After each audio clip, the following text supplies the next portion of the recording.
Live from Nashville, Tennessee, it's Gardening Inside Out, featuring a panel of experts giving you plant advice for any space in your life. Without further ado, the show. Josh Carey and David Bates. Hey, welcome in, everybody. It's Saturday morning. It is indeed. It's 0800. You know what time that... you know what that cue means. That means it's time for Gardening Inside Out. It's coming to you alive from the Green Room Studios here at Bates Nursery and Garden Center. It's a bit nippy outside this morning. And welcome in but all. It's going to be a glorious day. It absolutely is, and we're going to jump right into the weather quickly here. We've had a little weather this week. Today is Saturday, of course, the 25th of October, of November, and I hope everyone had a great Thanksgiving. 58 degrees, partly cloudy conditions. Right now, it looks great outside. Tomorrow, a few clouds are going to roll in, maybe some showers in the morning, 54-30, 45-26 on Monday. That feels real. 48-28 on Tuesday. Again, pretty real, but it warms up a bit by Wednesday, 57-31, 60-42 on Thursday. And if the forecast truly means anything, we've got a wet weekend coming up next weekend, Friday through Monday. Looks like we could get maybe an inch and a half of rain or so. Now, one thing I want to share with you is the amount of rain we got this week here at Base. We got 1.97 inches of rain this week. So the really parched, dry conditions have subsided a little bit, and there's hope going out there in the future that we will be able to get beyond that. So currently it's 34 degrees here in the Music City, live from the Green Room. Yep, and they actually removed the burn ban in Rutherford County, I believe. So, I mean, that's a very good sign. So, well, that's true, and I don't have anything I need to burn. Do you? No, well, you got twigs in the yard. One thing we're not going to burn is time. Oh, we're going to get on with it this morning because we have gardening to discuss, and we've got our panel of experts here. Caroline Gant, Austin Lowen, welcome in, guys. Good morning. And of course, the ever-present Tyler Blankenship, who keeps us all running here. Good morning to you, Tyler. Good morning, everyone. And we're, we've had another really nice week. It was a little wet early in the week, but that moisture has really turned out to be a very beneficial thing. I think a lot of folks have really gotten engaged in doing some later fall planting, there's absolutely no reason not to do it. This is really a great time, particularly given the amount of moisture we currently have in the ground. Jump on that, Austin. Give me more than a So this week we did get some good rain. Y'all know I've got my pansies in the ground, and I had to water them actually after I planted them, which is pretty rare for me. I'm not watering extra if I don't have to. And my beds stay a little bit more moist than most because it's kind of at the bottom of a hill. But I had to supplement with water with my pansies. But after this week, I've noticed, I was looking at them this morning on my front porch, just drinking some coffee, and I'm like, these pansies have latched in. They're probably good for the rest of the season, I would guess. I don't know that yet, but with the rain coming possibly, within the next few days or whatever, I think they're going to be fine. They look really good. They're blooming. Get a picture? No. It's certainly, I bet you we will see some in the coming weeks, however. Oh, yeah. I've got a little plan for my bed, by the way, and I'm going to explore that with y'all. Is this related to the feedback that you got? The feedback. I mean, you asked for people's opinion about the petunias. Yeah, I think I'm done with the petunias. I don't see any buds on them, y'all. They're clean and green. They look good. Yeah, but they're not going a flower in sight. Yeah, you don't have enough. And your overnight low temperatures are just too low. It's too low, I think. I think you're right. And the bed is so messy. There's leaves all in it. There's leftover hibiscus sticks, leftover hydrangea blooms.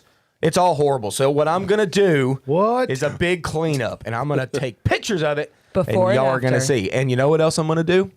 No! I'm doing it. You're going to do it? No, I'm not doing that. I know what you're thinking. Oh. What I am going to do is buy some new Justin Brower's Boxwoods. Tyler, hit the button. Oh, boom! What, this? Yeah! It's happening. We've got 1 gallon Justin Brower's Boxwoods here. They look picture perfect. I love them. I've been looking at them Justin's every back, day. baby. Justin's back, and we've got plenty of them. What I'm going to do is put my new Justin Brower's Boxwoods in between the dead ones. Okay? I'm not going to pull up the dead ones. Just to shame them? Just to shame them, yeah. Yeah, I'm going to put them in between. Are you gonna entice them back to life? Maybe. But this is my plan, okay? I'm going to leave the boxwoods that look dead, okay? I'm going to plant new ones in between them. So I've got something for the winter because it's absolutely killing me to see dead sticks. But I'm going to leave the Browers But for not y'all. bad enough to pull the dead sticks Not going to out. pull them out yet because I got to wait till next spring just to see if for some reason they took a year off. Denial And can run deep.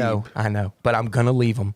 And if they do come back, then I've got a super tight hedge. And Okay? you get to say, hey, I told you show. That's right. Show. I told everyone on the This show. is the show. I told you show. So that's my plan, y'all. And I'm going to get pictures. I'm going to Okay. get like 3 different pictures for y'all. Before, when it looks hideous, after the cleanup, and then after the replanting, so y'all can see it. Now, are your existing boxwood, were they also Justin Broward, or were they a different cultivar? Different cultivar. Green velvets are in the back. Okay, so are they, I mean, they do look a little different. Are you yeah. afraid of the keen horticultural eye dropping by to go, hey, you know, you have 2 different kind of boxwood in here? Well, that's how I originally planned the bed. The back row is 6 green velvet boxwoods that are kind of my space fillers to fill up a little bit of space in the back. And then out in front, I've got that perfect line of the Browers that died, maybe. Maybe. We don't Maybe know. not. So out in front is going to be, I think I got to get like 11,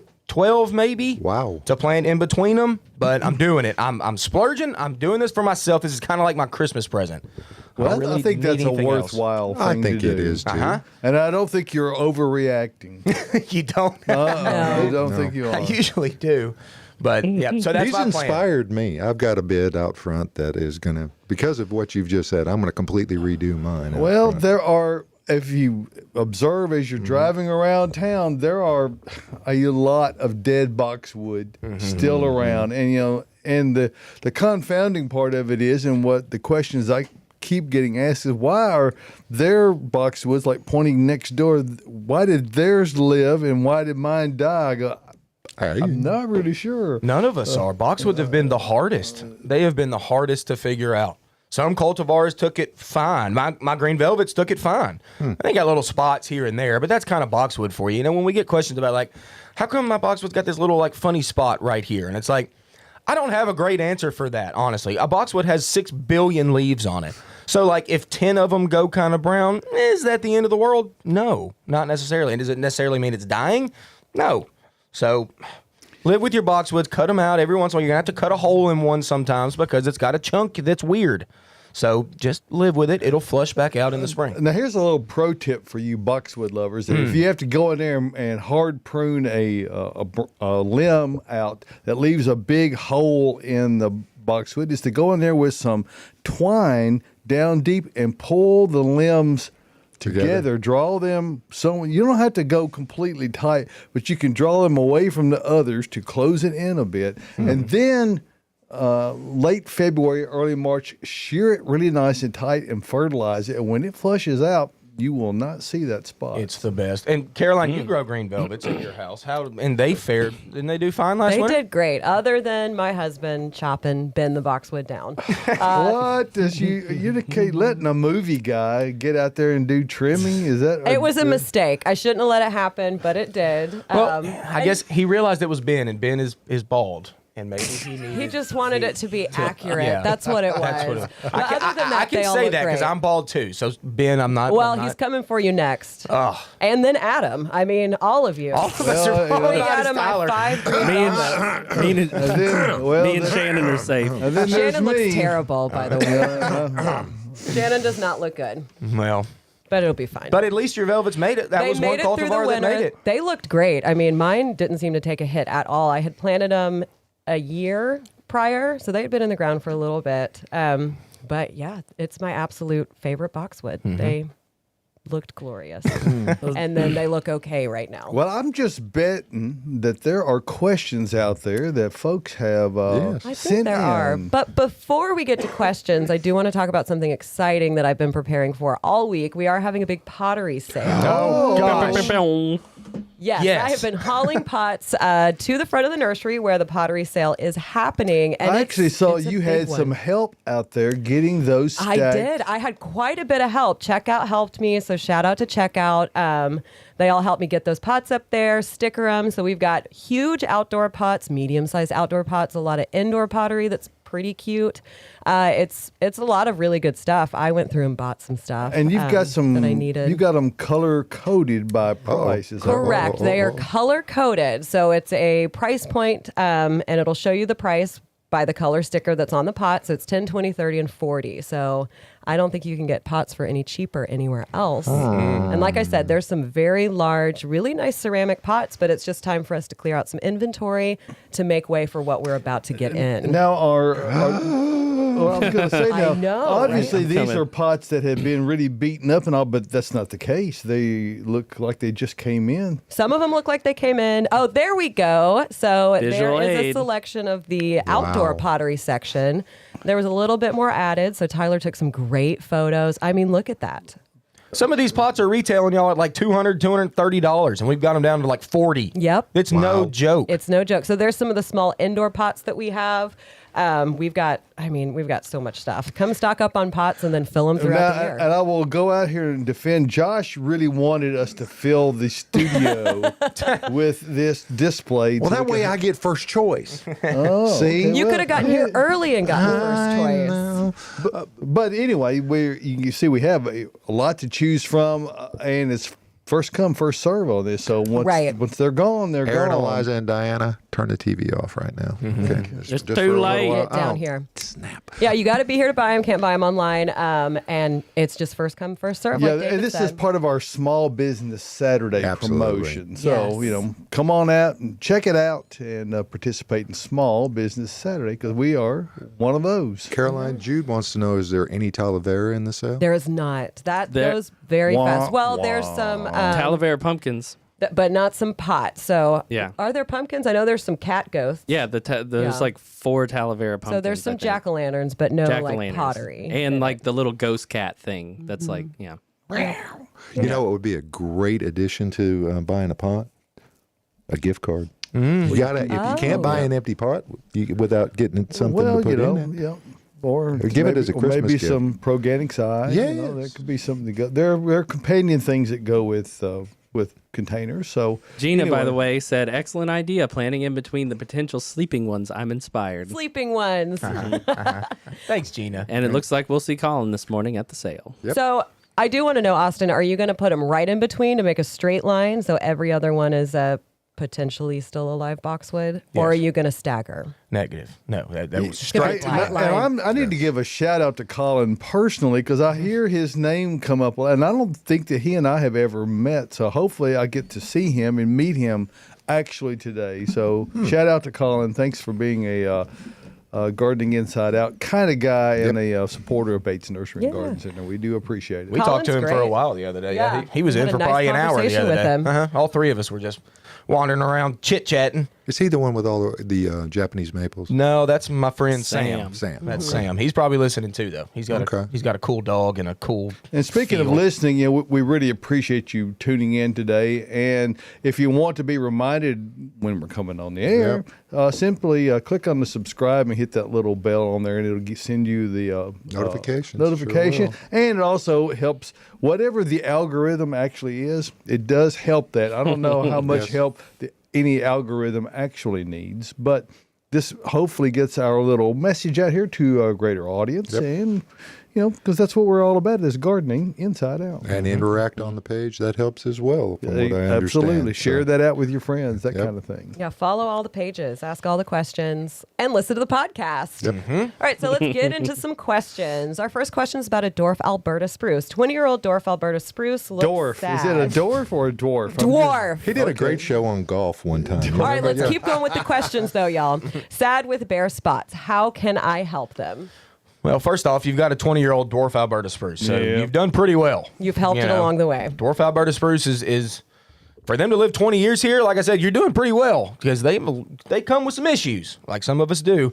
But if they have some bare spots, unfortunately, there's not much you can do to help that besides pruning it out, and it's gonna look a little Pruny. more sad than A little. Yeah, I hate Now, to say it. Austin, I have seen you do some, you and Ben both work some magic and create some topiaries out of things that are not normally considered topiary plants. So that's another, if you have so much you're cutting out that it's leaving kind of evenly spaced branching, you might could go that route. Yes, it's like a piece of art. It's like a living bonsai, and I think that's a great idea, David. And I do it. Yeah, Ben does it. When you have plants that look sad, and you have to cut out so much that if you once you cut it out, it looks even worse than whenever you started, then take out more than you think and just leave limbs. Make it look interesting. Play with it. I've done in the past many a times dwarf Alberta spruce bonsai for Christmas presents for people. Yep. It's not that hard to do. You get in there and you thin out. You kind of keep some other branch. Make it look like an interesting living art. That's as good as I can do. Other than that, like I said, anything you cut out, it's going to look cut out.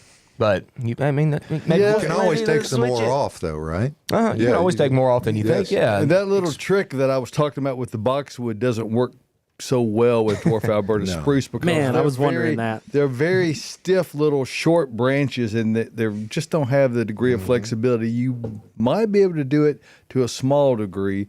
The timing is very important on those. If you're going to try to tie those up and trim them, that's again late winter, early spring to get that done, and then you have your best opportunity to flush out new growth and cover over that bare spot. So you can give that a shot. And you know what? I want to see a picture of this. If you can, send us in a pic. Yeah. Because maybe I can look at it and give you some tips on what we could maybe do to make it funky. What would that address be, Tyler?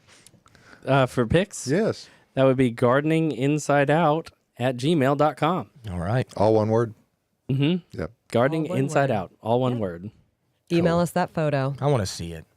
Yeah, Austin Alberta needs to spruce. see it. He needs to help you out, walk you through it. Let's talk about crepe myrtle. We always have a crepe myrtle question, at least one this time of year. Can you successfully move a 4 to 5 year old crepe myrtle? If so, when?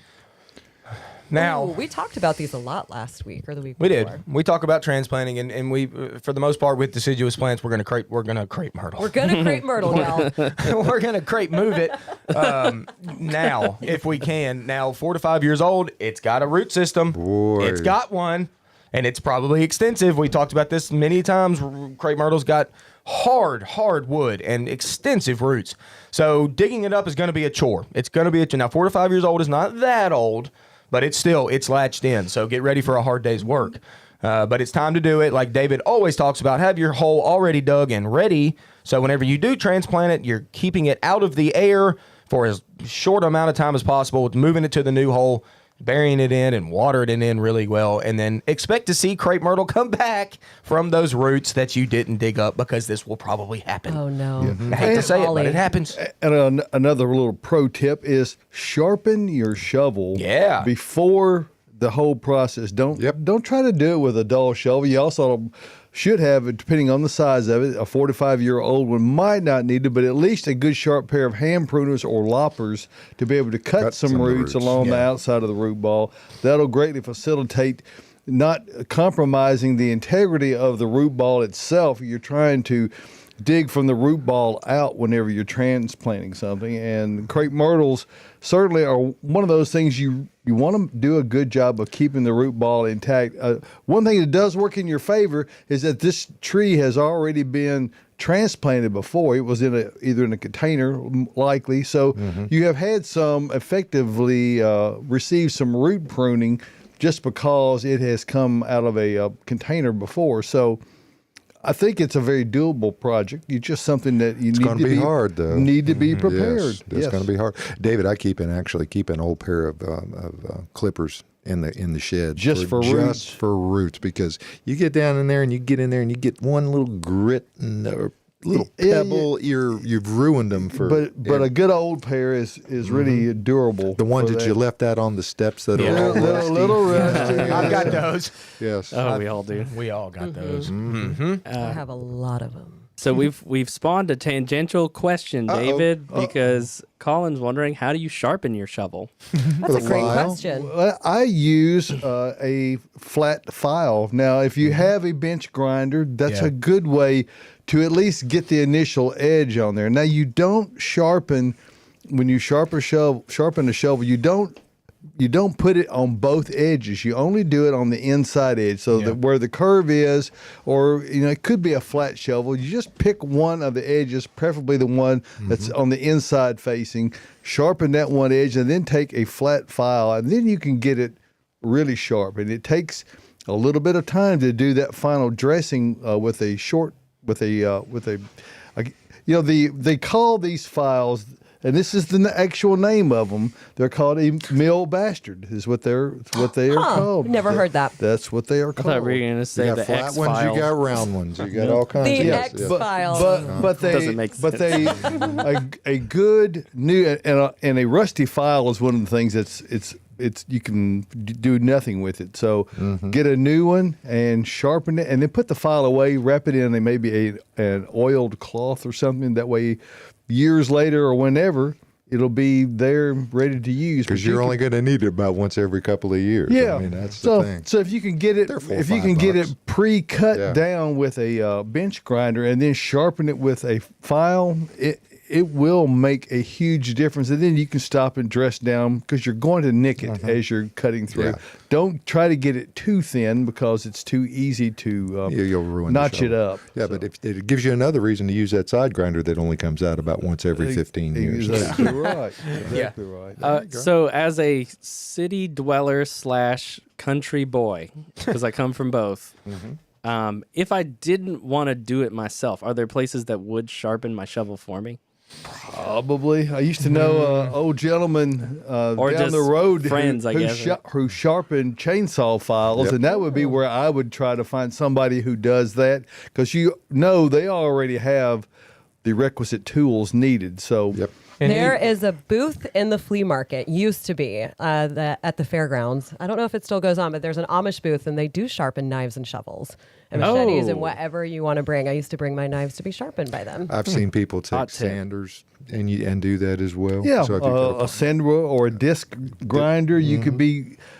But it's Just be careful It and take your requires time, a yeah. steady hand, Yep. and absolutely, it's not one of those activities you don't want wanna to be hurry. holding. You don't, I'd lose a finger. especially with a power tool. You don't want to Yeah. have the shovel in one hand and the tool in the No, other. you need to have a vice bench or somebody standing on it. Yeah, something to Yeah. immobilize it. Yes. I think our good friends at Dickens Turf Supplies sharpen like lawnmower blades. Absolutely. They'd probably sharpen a shovel. So, too. So If you want to run down to drove by them Petersburg, yesterday. Corey will take care of you. probably can. Yeah. So Bring your watch shovel your to me. I'll speed. sharpen but it. I recommend you be prepared to do it. If you can get the initial edge cut, you should have a file so that because you're going to need to resharpen. If you're digging a large root ball, as I have done that over the years, I've had to stop and sharpen 2 or 3 times depending on the size of the root ball, or the numbers of rocks that you come in contact with. So by doing that, it's all good. You might even invest in an actual digging spade, which is either a straight or a slightly curved spade that's really good. It's very heavy, and it has a sharp edge on it, and that most of your diggers that are, say, in the Warren County area, that kind of thing, they will use those kinds of spades. They're expensive. Yep. But they are a professional tool, and if you're going to transplant a lot of stuff, it's a worthwhile investment. Nice. Very good. Really cool. All right, let's talk about plants and pots, everybody. Someone is asking, will euonymus survive in a pot here in Middle Tennessee? If not, is it too late to plant it in ground? All right, first off, it's not too late to plant it in the ground. That's certainly a better spot for euonymus. Now, euonymus is actually a little bit less hardy than some of our broadleaf evergreens. This past winter, they were one of the first to really lose all their leaves because of that deep freeze. Also, one of the first to regrow their leaves. So if you do put it in a pot, we have a nasty winter and it gets really, really cold and it starts to suffer and lose some of those leaves, do not give up on euonymus. It is not necessarily dead at all. It might just drop some of the foliage. Now, I'm just saying that it probably will not drop any foliage at all. For the most part, they're going to stay evergreen for you even in a pot. But like I said, they can lose or suffer some damage on the topmost part of their leaves. If this happens, like I said, don't give up. They will re-crack buds and be fine next spring. So. Yeah, and there are plants that are euonymus that people don't associate with being euonymus, such as the burning bush, Euonymus elatus, which is a deciduous plant. It drops its leaves, so it's not unusual for that to happen. You know, they dropped their foliage, I guess, a month ago now or thereabouts. They're cool looking when they do, too. They're but like the other euonymus, they're not the most winter hardy. Even as deciduous plants goes, it's not the most winter hardy with respect to its root system. So it neither is a great candidate to go in a container for that reason. Tyler's just going to everybody's faces. I'm like, going who's around the talking? room. Who is talking right now? Where's that voice coming from?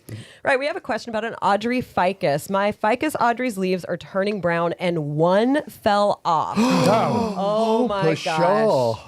So this All is mine are fairly normal. Do you have an Audrey ficus? Yes. And all the leaves are gone? Oh, yeah. So Tyler just Yeah. said that about It's a little tiny thing about this tall, and it only had 2 leaves on it. All and the they, leaves are they, gone They and jumped the sky ship. is gray. No, There you go. You haven't given up on it, though, have you, Tyler? No. Okay, good. Okay. All right, back to the question. So mine I actually let mine fall off through the winter. I let mine defoliate inside, and then I put it back outside and it reflushes. Well, let's talk about why it might be doing that. For one, it's pretty normal come this time of year as the days get shorter. It's not getting as much sun. This is a ficus that likes more sunshine than most of the others. They can actually handle like all day full sun outside. So it could be that. If one leaf fell off, there's no need for alarm. Now, if all of your leaves are turning brown, this could be a watering issue. With your heat coming on, the plant could be drying out. If you have it near a vent, it could be drying those leaves pretty quickly. And it also could be overwatering. I would say if it's brown and crunchy, it's going to be underwatering though. And it also could be a pest. So go ahead and check those leaves like I talk about each week when we were talking about transitioning houseplants from outside to inside. If you did have your plants outside, you always want to check them for pests. And spider mites will cause those leaves to brown and start dropping. But I would say this isn't a big need for concern. If you don't have any pests, this is a natural thing that happens with these. They probably will lose some leaves. Sometimes they don't, especially if you keep them in year round. But like I said, I let mine slowly defoliate through the winter. One leaf comes off at a time. I don't really water it much. And then I'll prune it back in the very early spring, put it outside, and it reflushes. But if you are really concerned and if a lot of the leaves are brown, go ahead and send us a picture. We already gave the email. It's gardeninginsideout@gmail.com. And we can take a look at it just to make sure there's not some kind of other issue going on, because it's hard to diagnose stuff from just a description from time to time. And if you can't decisively determine whether it's too wet or too dry, just pick it up. Just pick it. Yeah, if See how it's a heavy it small is. one, yeah, if pick it's it a up small, and if see. you can pick it up, if you grunt when you pick it up, that means it's too wet. Or it could be the pot being too heavy. Or if you just pick it up and you almost go over your shoulder with it, that's an indication it may be dry. Then it's too dry. That's a good point, David. So let's talk about watering just houseplants in general really quickly. I have people come into the nursery all the time and, you know, they have issues with their plants. And I always start with, well, how often and how much are you watering it? And a lot of times people are watering it way too often, but not enough. Multiple times I have people say that, you know, I give it half a cup every other day. Now, if this is in like a 5-gallon pot, which a lot of time ficus are, if you have a very large tree, that's not enough water to get really to any roots. It's going to pretty much evaporate as soon as it hits the soil. It's not going anywhere. So you need to let this dry out completely, especially with this Audrey ficus, and then thoroughly soak it to where water runs out of the bottom of the pot. So watering can be a big issue with problems with your plants. Another thing that really helps with watering is to have the proper growing media to grow it in. And that's where Earth Mix garden products come in. It doesn't matter if you're growing indoors or outdoors, if you're growing in a container or in the ground, if you have a organic vegetable garden or you just have trees, there is an Earth Mix garden product for you for that specific application. And what you get when you use Earth Mix garden products is a 100% organic blend of the best inputs that are available. It's produced right here in Nashville, Tennessee, and it's available at independent garden centers and other fine independent retailers all over Middle Tennessee and Kentucky, even into northern Alabama and other areas we're expanding into with Earth Mix. as we go along, if you want to find out exactly where, you can go to the Find Earth Mix tab. And once you're there, a map will come up. And again, as this time every week, I have forgotten to allow permanently my Easter Island does not have one I only yet. remember when I do this. Anyway, the map will come up. It'll show you all the locations. And if by chance you're viewing us and you're anywhere around in this vicinity, and you're a reseller of soils and products, feel free to reach out to us, and we can make it. We actually have a customer in Miami who's getting a couple of super sacks, I believe, Pallets of enlightenment. Pallets of enlightenment. Wow. So anyway, For a natural pool, y'all. The floor of a natural pool. It's really, really cool use. For like a filtration type thing, right? Mm-hmm. So anyway, Wow. if you're looking for the best in organic soils and products, look no further than Earth Mix Garden Products. Check out all the locations, and just remember this: success in gardening begins at the ground level when you use Earth Mix Garden Products. And we really go to great lengths to make sure that you're able to have soils that both drain well and also have a sufficient amount of moisture holding capacity without adding any kind of artificial water hydroscopic type of Chemical chemicals. bubbles. It is all Mother Nature based stuff. So check it out, earthmix.net. It has the best inputs, so you get the best output. Exactly. Look at right. that. Boom. There you go. I gotta buy some Earth Mix today. What I are you gotta- gonna get? Probably some indoor. Oh. I gotta What are you repot doing? some house plants. It's time. It is. Odd time of year to be repotting your houseplant. Hey, I do it I any do time it. of year. I don't care.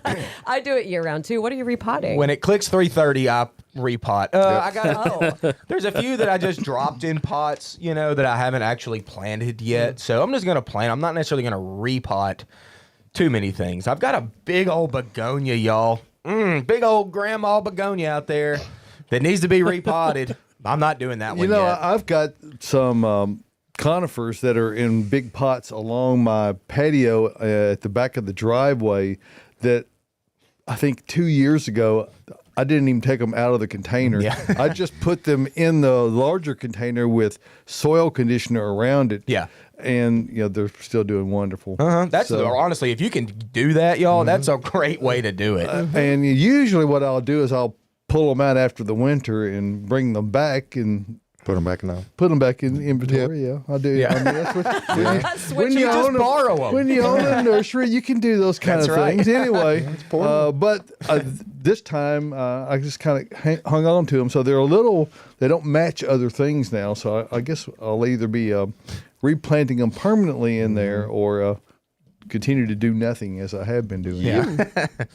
Also, you're going on a gardening spree right now. Maybe. Those boxwoods and transplanting. Or That's going to be repotting houseplants. that's going to be work. That's a lot of work. I love your winter plans. I know. And Tyler, we got to get you plans. over to the house so I can do a video on. I'm going to prune my crepe myrtle this year, and I'm going to go kind of extensive on it, and I'm going to tell you why. But I got to have TY at the house to film it. So Tyler, I don't know, do something with your schedule. Okay, let me see if I can Well, read yeah, your but you're mind. not- You're going to prune the Schedule. stems on it in a cascading method. What I'm So going to that do when is it- commit crepe murder. Oh, I'm going to do it. Uh-huh. People think you can't do this. I'm going to show you why. I'm going to have to do it. But I'm not going to spill the beans yet. I'm going to wait to let y'all see. Well, how wait, I'm gonna Sounds do like it. Mystery. premeditated. It crepe is murder, premeditated. Oh, it's David. been premeditated for like a year, I was John. about to say, you've been talking about this for quite a while. Yep, it's going to happen. Well, I'll tell you Tyler's something. gonna witness I've got a couple of Natchez crepe myrtles, which of course Hail. grow. They're trees. They're just a multi-trunked tree, and they get quite large. They get 30 feet tall, and they're planted underneath power lines that are 27 feet tall. So they do get up into them, and I get on notice every few years that they're going to come by and prune these. Well, we do that ourselves because the way that the power company does it is a flat top, just whack. Yeah. And I don't like that look. So, don't either. we have pruned them whether they maintain their tree type form and when they flush back out, they still look nice. So that's what we've done. I don't know what you're going to do, so I'll be curious to see. Yes. I It's gonna can't be wait. exciting, I bet. Oh, I yeah. can't wait to see that video. Gonna be coming. fun. It's All right, we coming. were talking about trees being under power lines and close to stuff. So let's bring up a question that kind of relates to that. Tree options for close to the house. And then they said, please and thank you. Oh. So polite. Hey, crepe myrtle, while we're here, why not? I mean, crepe myrtles are very, very commonly planted close Yours to a is home. right up on your house, isn't it? Pretty close. It's 6-7 foot away from the foundation, I'd say, and it's totally fine there. Japanese maples are a great choice for close to your home. They look great, Particularly if weeping you have options. more shade. Yep. Yeah, if you have some shade. Weeping options are always good because they stay, in bounds a little bit. So there's new cool weeping red buds out there. There's weeping cherries that are pretty good close to the home. They'll deserve some pruning at some point, I would say. And weeping cherries typically get bigger than you think they would. And then what else we got? Like tree form hydrangeas. Nothing wrong with that close to the home. I've got one close to my house. I've got one close to my home as well, and that's a very dwarf tree. So you're talking less than 10 feet typically with pruning, obviously, with those as Verbena. well. I've got a verbena. Verbena, Josh, you're thinking of something else. I am. Tree. What are you thinking of? It's what I think it's called a verbena. Is it a Vitex? That's another Vitex. V. Viburnum. Viburnum. While you're thinking about it, I am going to go ahead and say right behind David's head, the Yes. Nuka Weeping Alaskan Cedar, I have one on the corner of my home, and I absolutely love it. That's a good evergreen option. Good point. It Good is point. stunning, close to the house. Yes, David. Thank you for showing that off. The Vanna Beautiful, hand. The Vanna hand. Yeah. I'm obsessed with that plant. It was my Christmas tree last year. I planted it after the holidays were up, and it has latched in and grown. That Well, plant does really well here. And we're really big advocates of using for a living Christmas tree something that's outside of the quote norm. Something that's there are so many good options, and if you handle it correctly, you can safely transplant that outdoors a little later on. But don't buy something right now and go in the house with it. If you're going to do something like that, leave it outside, keep it watered, and you've got plenty of time. It'll be December next week. So Right. What I do with mine is I will buy it about this time of year. I've got a big planter on my back porch that I'll just, like you were talking about with yours, drop it in, keep it in the nursery pot, just put it in there. I'll put some lights on it outside, keep it outside until I usually go a couple days before Christmas. And then I just move it into my living room. And it looks great, and it's so happy. Yeah, that's a good one. That weeping Alaskan cedar. I kinda want saw another one. I saw one at a specimen the other day that was really, really nice, and they look great. I did a webinar on skinny trees as well, by the way, and there's a number of options that can go close to your home if you want to check that out. And that weeping Alaskan cedar was one of them. We had a great picture Tyler threw up of one of those that was really nice, very close to a home. So there's What a options. great plant. Well, while we're just talking about stuff that's around the studio, let's go ahead and take our tour.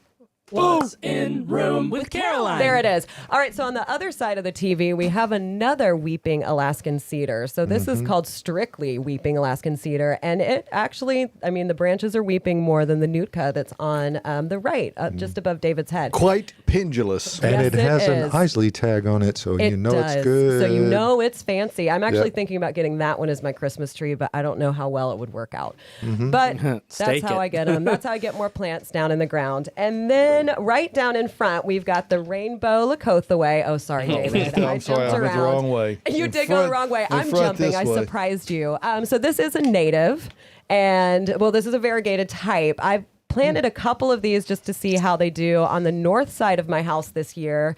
And they're doing great so far. The new growth when we got our first freeze died back a little bit, but the rest of the plant is looking really, really strong, really, really happy and healthy. And I'm excited to see what it turns into later on. And then in front of that, we've got variegated St. John's wort. Still a hard name for me to say because of Austin. So a really cute little ground cover. I don't have this type. I have just the solid green leaf at my house, and it's still up and looking amazing. Mine kind of stays up through the winter, so it adds some interest to your beds. Low growing, you can plant it down in front. And these are both shade-loving Do they perennials. bloom? Yeah, they get little yellow blooms. Okay. Mine usually blooms like late summer. Okay. I don't think mine bloomed But the this year, foliage though. is really more showy on Yep. this particular cultivar. Oh, than definitely. than- Yeah, mine never And I bloomed. believe near Evergreen, isn't it, Caroline? The St. John's wort? Yeah, The that's what I was just creeping- saying. Mine yeah. stays up. This past December, mine did die back the most it's ever died back. But then it came back just as strong. It got even bigger. All right, so now let's go under the TV right over there. We've got Golden Charm Thread Branch Cypress. They are nice. They too. are really nice. You can't really see too much right now, but down near the base of the plant, near the pot, it's more of there we go. It's more of a green, and so the new growth is yellow. I want one of these now. These are kind of all plants that I want on this side, or I already have. And these are one of those plants that if you can avoid trimming it or really be disciplined in your trimming, they really have this wonderful flowing growth habit. So if you can, they're not a dwarf. And that's the mistake. And we talked about this some last week. Don't believe them to be a dwarf.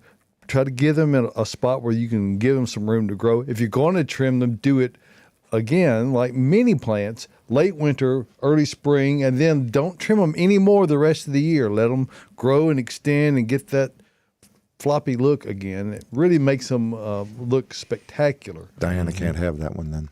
Oh, no. Nope. Diana doesn't get it. Maybe I'll have a Christmas shrub this year and get one of those, put some lights on it. That works. I could probably get 2 with my budget. Go wild. And then in the corners, I brought in some grasses. So each week we've been talking about grasses. People are ready to cut them back. But I mean, look at how gorgeous that is. It blows in the wind. I mean, the seed heads will blow off. And we're doing these in honor of Bridget and her family this week. Yes, Bridget's entire family came to her house for Thanksgiving dinner. So, and I think they stayed with her for like a couple days. So, Bridget, our grass girl, if you have any questions about grasses, Bridget is your go-to. She's fantastic. And We'll she'll have her talk on about again. grass all day. Oh, yeah, she's coming back. So let's go ahead and talk about this side. So I had to bring poinsettias in. Y'all, it is that time. The holidays are here. And we are pretty fully stocked. We're about to get our second round of poinsettias in. But we have some really great colors. We've got this pink down in front with these smaller leaves, and then Is that the name of it? Pink down in front? Pink down in front. Yeah, that is the name. How did you know? It's because I said it with such confidence. And then right behind, we've got this marble poinsettia that has pink in the middle and then white on the outsides of the leaves. So go ahead and get your poinsettias for the holidays, for your in-laws, for your friends. And then in front of me in Austin, we've got a calancho. So it's a succulent. It's called a paddle plant. So it's right here. Cool. I've also heard it called flapjack because it looks like pancakes. I do want to eat the leaves. I've also called it Don't. kalanchoe. Kalanchoe, yep. There are multiple ways to say it. And then this one's called Desert Rose is the variety type. They're really, really cool. They're very low maintenance houseplants. If you've got plenty of sunlight, low water, they're easy to grow. You can put them outside in the summer. They're going to love it. They get really, really big over time. So know that. And then down in front, we've got painted lady philodendron. These beautiful variegated leaves. It's yellow and green with like a pinkish red stem. Beautiful. I would say this is one of the easiest philodendron to grow that have the interest on the leaves, that have the variegation. Some of them can be a little bit tricky. Is there a difficult philodendron to Yes, grow? there are some. I find that Pink Princess can be a little bit tricky. I don't know. Nippy. You just Yeah. She's sassy. That's Okay. what it is. She's a Oh. princess and she requires a lot of maintenance. I've got it's her. not Oh, you do? You got one for your birthday. Yep.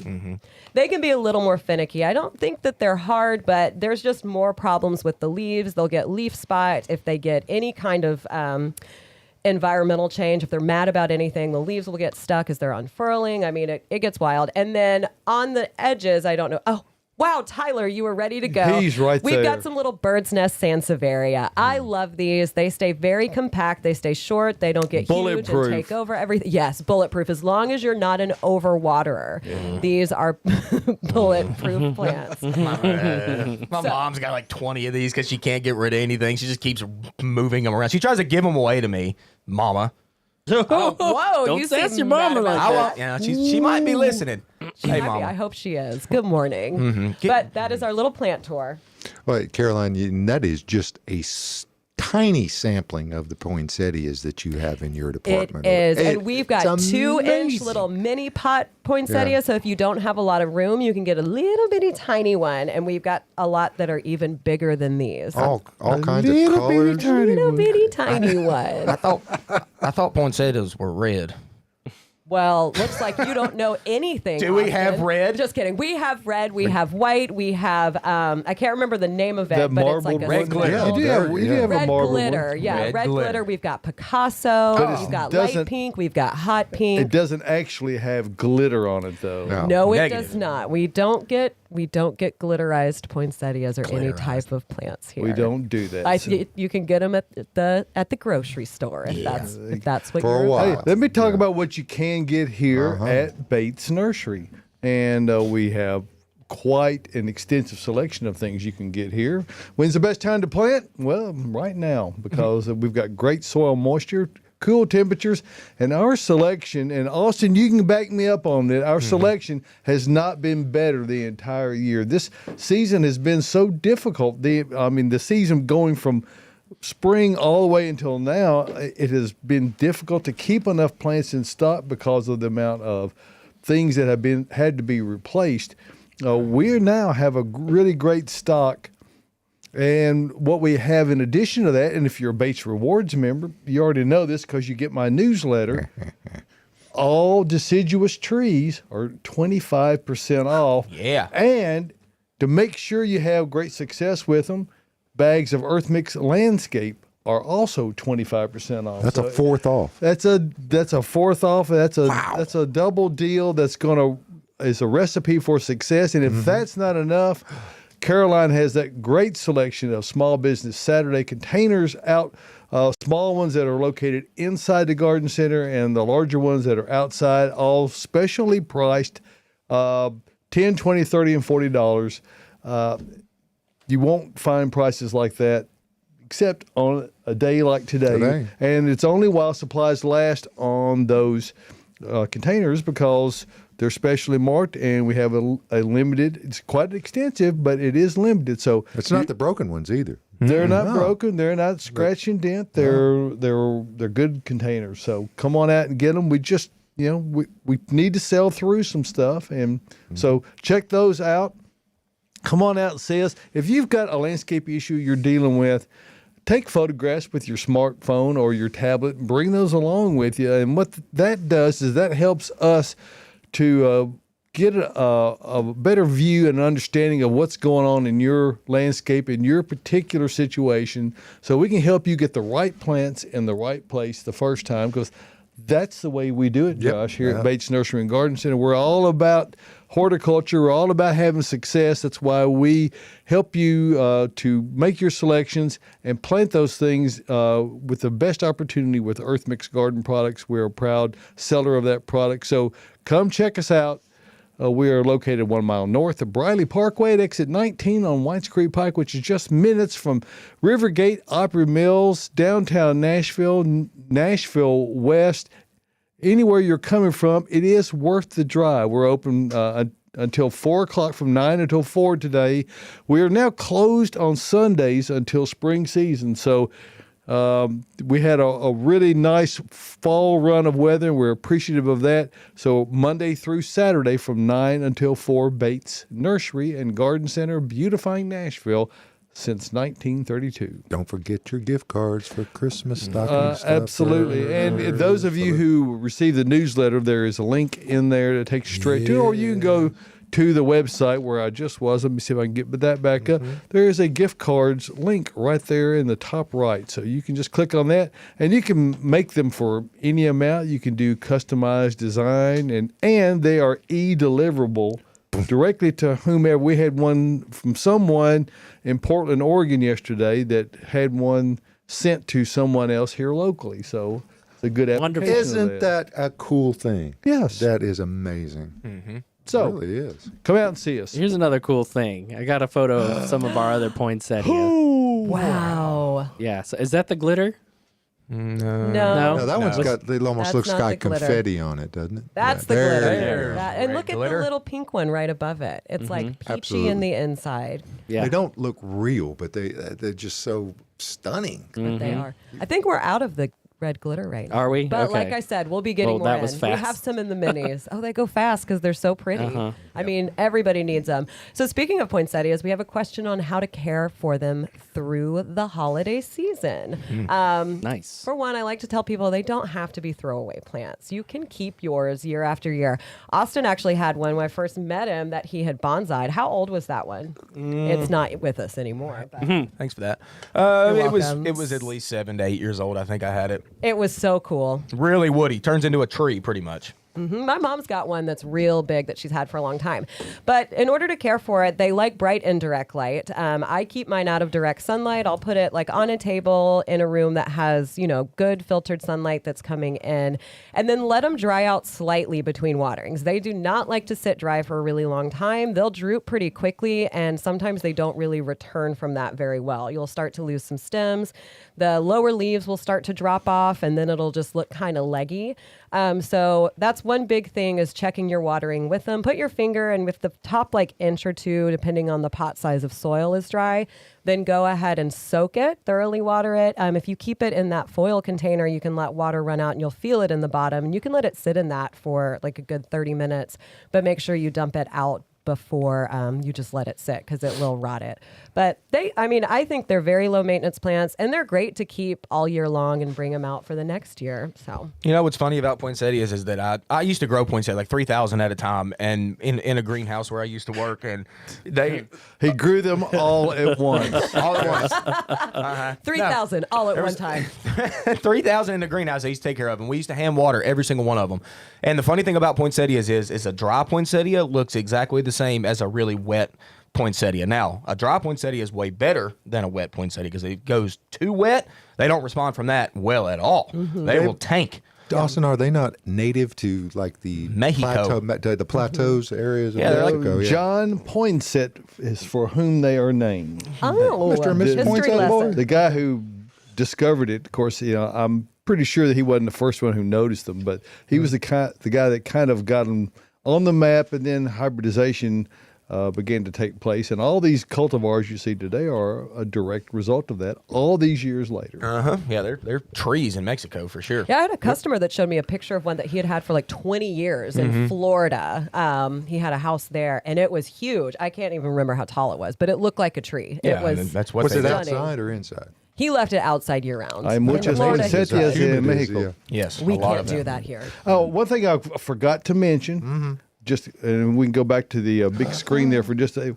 We do have wreaths in addition to, so those are going to be. We've got these magnolia wreaths are absolutely outstanding. Those look to me to be little gem foliage. Would you not say so, Austin? Or That's what it looks like to me. the leaves are too small to be Dee Dee Blanchard or but Bracken. anyway, if you're looking for something really spectacular, we have some great wreaths and also garland. So check that out. I do want to give a quick shout out to, it's called the Magnolia Company, where we got those magnolia wreaths from. It's a family-owned magnolia farm, and they make their Nice. wreaths. I can't remember exactly where they're located, but it's a great operation, very small business. So, and their wreaths are just stunning. We've sold out of a lot of them. Shout out to Shannon; he bought most of them. This is all I've ever done for a career, and those are the prettiest wreaths I have ever seen at a garden center. Like, ever. They are picture perfect. And they come in a box, so if you want to give it as a gift, you can put that Yeah. top right but back you on should there. Rather give large it as box. a gift like Right right away. now. Don't wait Yeah. till Christmas. Someone will be disappointed because they do have a shelf life. And Austin can show you how to do his evergreen hanging basket with Christmas balls on it. So yes, I Christmas will. balls on it. Did you show that I off can last teach you. week? Oh, We it was did. We amazing. showed it. I can teach you how to do that. Oh, hey, Tyler, I got a Whoa, surprise. hey, what's up? Hit my button. Hit the button. Which Hit his one? button. The one. Anyone. Yes. There you go. Y'all, what did I see yesterday in bloom? You're not going to believe me. None of y'all are going to believe me. I already don't believe you. Forsythia. I thought I saw, wait a minute. I thought I saw some. Say it in with bloom next feeling to my this road. time. Forsythia. I saw it yesterday. Y'all, Forsythia blooms in the spring. What's it doing? Where did you see it blooming? 'Cause I I saw thought it on- I saw some blooming. I as well. saw it on Oak Lawn Road back deep Okay. Cheatham County. I saw it on Mosley Ferry. And in what Cheatham County. and what do we call that phenomenon? Random blooms. We're kind of What? mimicking a spring It's- temperature-ish, so it's and- like I need to crack. or blast blooms. There or you something. go. That's it. There it is. Blast Yes. blooms. The only That's thing my in- first. Yeah, it's like these fall temps kind of mimic early spring, and, Yeah. and Forsythia blooms in the early spring whenever temps are very similar to what we have right now. So these daytime temps are warm enough for some of those blooms to want to crack. Yeah, and blast blooming, and that's easy for me to say, occurs commonly when you've had cold weather and then it warms up afterwards. But so the plants can think, hey, we've gotten through, that was a quick winter. But now it's spring again. No, that's where the confusion lies. So you give a few warm days after a cold snap that can occur. Yes, and it wasn't like a full show, y'all, but it was, I mean, honestly, probably 15% of the shrub, I would say, was in bloom. I mean, it was pretty good yellow color. So Did you stop your car while you were driving? Negative. I kept on You going. kept going. That Ain't is got time for exciting. 15% bloom. That's right. I'm If glad it you had brought been that 30%, though, he'd been all over He it. would have been out of that car. Yeah. Well, speaking of blooms, let's talk about tulips. We've got a question about tulip bulbs. Is there a good way for a home gardener to keep tulip bulbs blooming year after year? The best thing I can say to you is to try your best to buy the most perennial tulips you can buy. So there's some that are not near as perennial hardy here as others. Okay, so like the hybrid Darwin mixes are usually very good at perennializing. So you can use those year after year without having to dig them up at all, and they'll keep coming back. So, But But Big butt. they will come up year after year. But if you don't space them out, they overcrowd and your bloom production gets really reduced. Where you see tulips that look spectacular year after year, how do they do that in Centennial Park? It's because they replant them every year. Yes. They pull them out after they flower and they replant, their springtime annuals in there, or if they do Austin's suggestion and plant them with pansies, then they just simply pull them out, leave the pansies in until it's time to put the summer annuals in.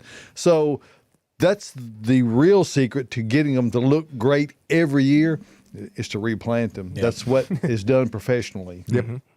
So Cheekwood does it every year. Yep. Thousands upon so thousands. many. Uh-huh. But Yep. it's stunning. I It's mean, so when you good. see like a mass planting of tulips, There's nothing I better. always want it, but I will. Do they never go in have by that in my hand house. and dig each one of them up, or do they have a no, machine that goes in there? they just yank them when They, they get there. no, their employees hand pull them. I know this because I went there Wow. years ago on my birthday. April 10th is my birthday. So and that's- everyone knows. Everybody knows. Get me something. April 10th. Mark your calendars. Yeah, y'all will all be here probably because I always am on my birthday. It's always a busy day Oh for us. gosh, you're got me crying. Mine's March the early. So, March the early. March the early. so yes, I've worked on my birthday my entire life. Oh, So yeah. that's It's the way always it- gonna be. That's just it. Spring We're babies. springtime. That's Uh-huh. it. That's Yep. right. But anyway, I was at Cheekwood and I saw them on my birthday hand pulling out tulips. They were still in full bloom, Wow. but they were getting ready to replant new annuals like we talk about all the time, and they were pulling out pretty much like full bloom tulips. But I still got to see most of it, and it was stunning. It's so good every year. Wow. There you go. Gorgeous. I know you love tulips. You love those flowers. Love it. So we've got a couple questions about Christmas trees here at the nursery. One question is asking, do we sell Christmas trees? We do, but we sell living Christmas trees. And I'm going to go ahead and follow up with the other question that we got from another viewer asking how to care for a living Christmas tree. listen, Let's talk about that. Before we get to that, let's differentiate what the terminology means. There is living tree and then there's live tree. So it's easy to assume that those mean the same thing. They don't. Nope. A living tree is a tree that you can replant after the holidays. A live tree is one that's been cut. So the quick answer is we don't sell cut trees or the live trees. We only sell living trees. Living Living trees. trees, We which sell trees with roots on them. are very heavy. Now, and the other Folks need to be careful with this. We made this mistake in Murfreesboro where we buy that little bitty Alberta spruce and you put it out in the yard and it turns into something you could take to the governor's mansion after quite a while. So you just Well, and if it does well enough, they may want to buy it from you and cut it to put it in the house, But that's I mean, another, it's- they do that. they get huge. They do it Monrovia- downtown. They try to find one specimen that someone's willing to sell every year. It's locally. So Monrovia has developed a new variety called Tiny Towers. Really? Dwarf Alberta spruce gets about 4 feet tall. yep. That thing's tiny. It That is is tiny and little. very compact. Yeah, and it's very much like Isley's Jean's Dilly, which it looks like the word Jean, but Jean's it's actually Jean. I always thought it was jeans. I did too. No, I think that's what we all We do. live in the South, I Austin, actually got to briefly know Jean Isley, and so there you go. That's cool. We've got one, I think, on the lot right now. But well, I know we have one in a little mix container. Oh, yeah, that's right. too, It's a in that little- mix little container. tiny David one. always gives the lessons, and it's probably don't have time this week to do it, but next week let's put that on the agenda to cover the ice and the transition and all these other things that we're going to go through. Yeah, we with the did have living. that question on how to care for it. Yes, I yes, know. I mean, can it's be a Well, little there'll bit be we got numerous weeks, in particular with respect to the living trees like we sell. You've got a lot of time to be preparing for that, because too it's early to put way. one in, If you're going to have success, you cannot put it in the house way early. Not even very early. Not even kind of early. Nope. Nope. So there's that. We Well, will folks, touch back. Yep, folks. Music means it's coming to an end. for Gosh, this that was edition. That fast. was a quick show. But hey, we appreciate you coming into the Green Room Studios here with us on Saturday mornings. Yeah. Hey, go out on social media, like, share, ring bells, do everything you can. Tell the And friends. thank you for tuning in today. And if you found Absolutely. us, we'll be here next week, Saturday at 8 a.m. Yep. See you then. I'm buying Boxwoods today. Oh, Yay! You're doing it. Way to go, Austin. Thanks.